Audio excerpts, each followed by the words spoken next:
सर्दियों का मौसम चल रहा था। एक दिन बहुत ही ज्यादा ठंड पड़ जाती है।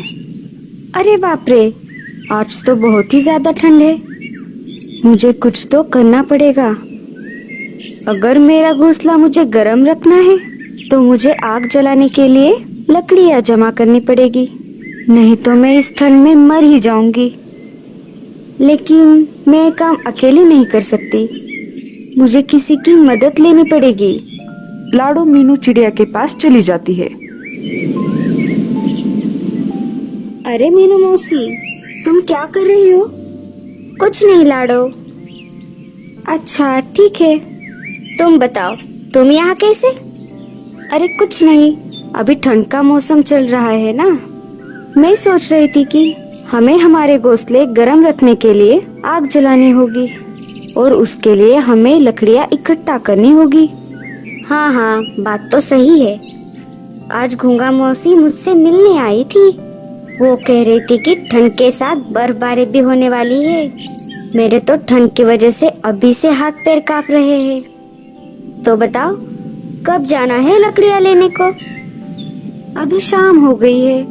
हम सुबह घर का सारा काम निपटा के फिर चले जाएंगे। हाँ हाँ, कल सुबह जाएंगे। अगले दिन सुबह मीनू और लाडो लकड़ियाँ जमा करने के लिए निकल पड़ती है। उड़ते उड़ते उन्हें रास्ते में कालू कौवा धूप सेकते हुए उन्हें दिखाई देता है। मीनू लाडो चिड़िया से कहती है, देख लाडो, ये आलसी कौवा कैसे मजे में धूप सेक रहा है। जाने दो ना मौसी, हमें क्या करना है? हमें बहुत काम है, हमें चलना चाहिए। नहीं लाडो, ये आलसी कौवा ऐसे मजे में सुबह सुबह धूप सेक रहा है, ये मुझसे नहीं देखा जा रहा। तुम देखो मैं इसे कैसे काम पे लगाती हूँ। लाडो और मीनू कौवे के पास रुक जाते हैं। मीनू मौसी रहने दो ना, क्यों बेचारे को परेशान कर रही हो? बेचारा? और ये एक नंबर का आलसी और कामचोर है। इतना बोलकर मीनू कालू कौवे के पास चली जाती है। अरे कालू कौवे, तुझे कुछ शर्म वरम है कि नहीं? ऐसे दिन भर बिना काम किए कैसे बैठ सकते हो तुम? तुम्हारे हाथ पांव दर्द नहीं करते? कालू कौवा मीनू मौसी की बात को सुनकर अनसुना कर देता है। अरे तू चुप क्यों है? कुछ तो बोल। क्या आलस की वजह से तुझे सुनाई भी नहीं दे रहा? क्या मीनू मौसी, मैं तो यहाँ शांति से बैठा हूँ। क्या आपको मेरी वजह से कोई तकलीफ हो रही है? अगर आप चाहे तो मैं यहाँ से उठकर कहीं दूर चला जाता हूँ। अरे आलसी कौवे, मुझे मालूम है तू कितना कामचोर है, और वैसे भी तुझे कुछ और आता भी नहीं, और दिन भर बस आराम से सोता रहता है तू। नहीं नहीं मीनू मौसी, मैं कामचोर नहीं हूँ, मैं कुछ भी काम कर सकता हूँ। अच्छा ऐसी बात है, तो चल मेरे साथ। मैं और लाडो घोंसले गर्म रखने के लिए लकड़ियाँ जमा करने के लिए जंगल में जा रहे हैं। तू भी चल हमारे साथ। कालू एक भोला कौवा था। वो मीनू मौसी की बातों में आ गया और चल पड़ा उनके साथ। हाँ हाँ चलो, मैं तैयार हूँ। देख ले, तू अभी हाँ बोल रहा है, बीच में काम छोड़कर कहीं भाग तो नहीं जाएगा? अगर तूने ऐसा किया तो मैं तुझे हमारे ग्रुप से निकाल दूंगी। तो बैठे रहना रात में ठंड में ठिठुरते हुए। नहीं नहीं मौसी, मैं आ रहा हूँ ना तुम्हारे साथ। ये मीनू मौसी भी ना किसी को भी अपनी बातों में फंसा लेती है और अपना काम करवा लेती है। लाडो, मीनू मौसी और कौवा तीनों जंगल की तरफ निकल पड़ते हैं। थोड़ी दूर जाते ही लाडो को जमीन पर कुछ लकड़ियाँ दिखाई देती है। चलो हम यहाँ से एक एक लकड़ी उठा लेते हैं। तीनों एक एक लकड़ी उठाकर लाडो चिड़िया के घोंसले की तरफ निकल पड़ते हैं। तीनों लाडो चिड़िया के घोंसले के पास आ जाते हैं। तभी मीनू चिड़िया लाडो से कहती है, लाडो, तुम्हारा घोंसला तो बहुत छोटा है। अगर हम यहाँ लकड़ियाँ इकट्ठा करेंगे तो घोंसले में रहने के लिए जगह नहीं रहेगी। और फिर हमें आग भी तो जलानी है। हम एक काम करेंगे, मेरा घोंसला बहुत बड़ा है, हमें लकड़ियाँ मेरे घोंसले में जमा करते हैं। रात में हम तीनों वहीं पर आग जलाएंगे और आराम से सो जाएंगे। आप सही कह रही हो मीना मौसी, हम वैसा ही करेंगे। कालू भैया चलिए, हम मीनू मौसी के घोंसले की तरफ चलते हैं। कालू लाडो की हाँ में हाँ मिलाकर पीछे पीछे चल पड़ता है। तीनों मिलकर लकड़ियाँ मौसी के घोंसले में रख देते हैं। चलो, हमें और भी लकड़ियाँ लानी पड़ेगी। ये लकड़ियाँ तो हमें आग जलाने में कम पड़ जाएंगी, हमें कुछ और लकड़ियों की जरूरत पड़ेगी। तभी मीनू चिड़िया पाँव में मोचाने का झूठा नाटक करती है।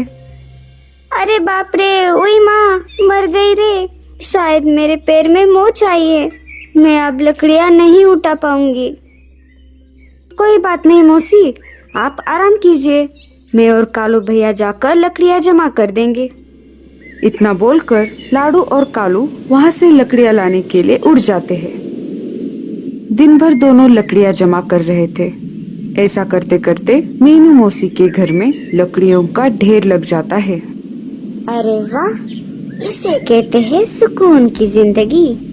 रात में तीनों मिलकर मौसी के घर आग जला लेते हैं और आराम से सो जाते हैं। जब सुबह हो जाती है, कालू कहता है कि कल तो बहुत अच्छी नींद आई मुझे, लेकिन अब मुझे बहुत ज्यादा भूख लग रही है। भूख तो मुझे भी लगी है कालू भैया, देखते हैं मीनू मौसी के घर कुछ खाने के लिए है कि नहीं। लाडो मीनू मौसी से कहती है, अरे मीनू मौसी, हमें बहुत भूख लगी है, क्या आपके पास कुछ खाने को है? हाँ हाँ, मेरे पास थोड़ा अनाज बचा है, ये लो।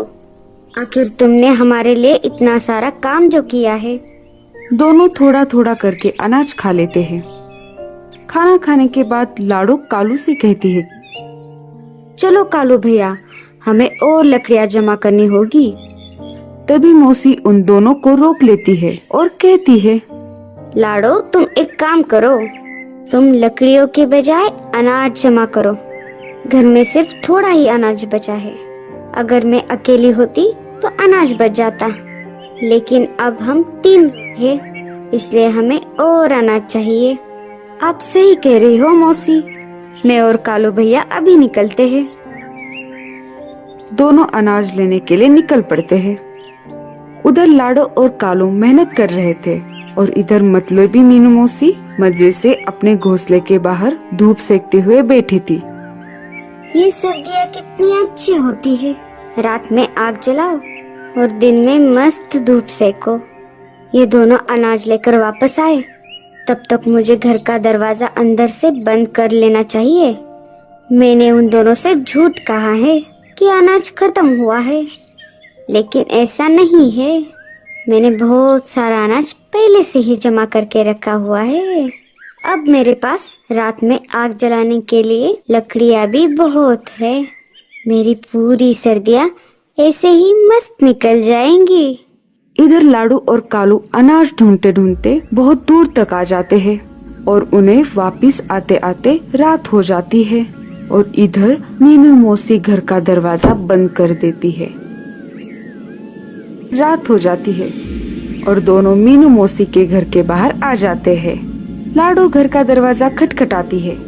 मीनू मौसी, ओ मीनू मौसी, दरवाजा खोलिए, हम हैं। शायद मौसी सो गई है, मैं देखता हूँ। अरे मौसी, जल्द दरवाजा खोलिए, बाहर बहुत ठंड है। अगर तुम थोड़ी देर दरवाजा नहीं खोलोगी तो हम यहीं पर जम जाएंगे। मीनू मौसी को उन दोनों की आवाज सुनाई दे रही थी, लेकिन मतलबी मीनू मौसी ने दरवाजा नहीं खोला। वो चुपचाप अपने घोंसले में सोती रही। कालू भैया, शायद मीनू मौसी सो गई है, चलो हम मेरे घोंसले में चलते हैं। मेरे घोंसले में थोड़ी लकड़ियाँ पड़ी है, हम आज रात वही लकड़ियाँ जलाकर सो जाएंगे। हाँ हाँ, चलो चलो। थोड़ी देर बाद मीनू खिड़की से झांक कर देखती है। मुझे लगता है शायद वो दोनों चले गए होंगे। मैं अब अकेले ही आग जला देती हूँ। मीनू मौसी आग जला देती है। अरे बाप रे, आज तो बहुत ही ज्यादा ठंड है। मुझे और ज्यादा लकड़ियाँ जलानी पड़ेगी। मेरे पास तो बहुत ज्यादा लकड़ियाँ हैं। मीनू मौसी लकड़ियों के ढेर को खींचने लगती है। तभी लकड़ियों का ढेर खिसक कर आग में आ जाता है और वो लकड़ियाँ भी आग पकड़ लेती है। अरे ये क्या हो गया? कोई मुझे बचाओ। लाडो, कालू, कहाँ हो तुम दोनों? अरे कालू भैया, ये तो मौसी की आवाज लग रही है। मुझे लगता है वो मुसीबत में है। हमें जाकर देखना होगा। जैसे ही वो दोनों मौसी के घोंसले के बाहर आ जाते हैं तो देखते हैं कि घोंसले की चारों तरफ आग लगी होती है। कालू हिम्मत और बहादुरी से दरवाजा तोड़ देता है और मौसी को आग से बाहर निकाल लेता है। मौसी के पंखों को आग लग चुकी होती है। तभी कालू कौवा मीनू मौसी को पास वाले तालाब में छोड़ देता है। मौसी की जान बच जाती है।